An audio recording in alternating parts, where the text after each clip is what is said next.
Trust is not about letting life control you. It's about realizing that you do not have control over life. And this was a lesson I had to learn over and over and over again on these 2 trips that I did. They were my first ever real solo trips where I was away overnight. And Edinburgh was my very first one. And I had just moved from America like a month ago. And despite meeting some incredible people that I was able to go on hikes with and go on nights out with.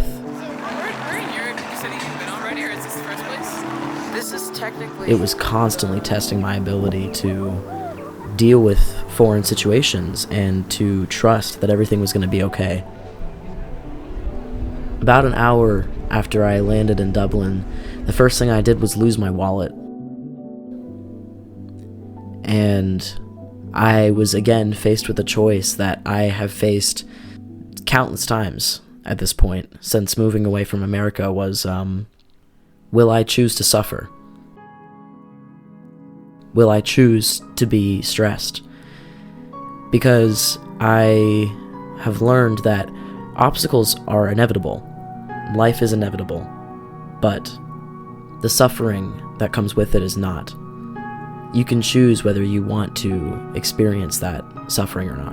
When I lost my wallet, I decided to trust myself, the people around me, and in life, in the universe.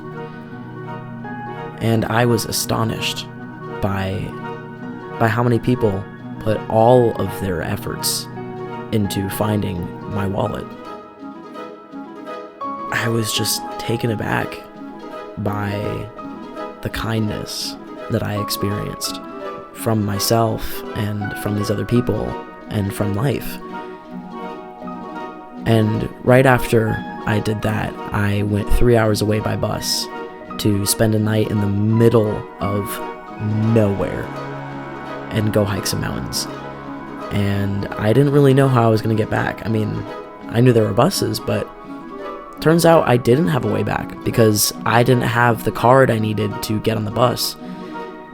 And this mom that I met at the bus stop paid for my bus ticket for me. She let me sit next to her for the entire 2-hour bus ride.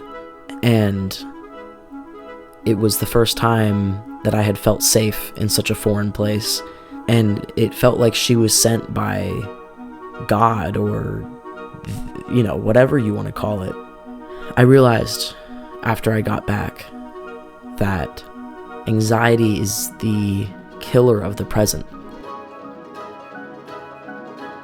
It is the one thing that makes you believe that another reality exists. It's borrowed grief from the future.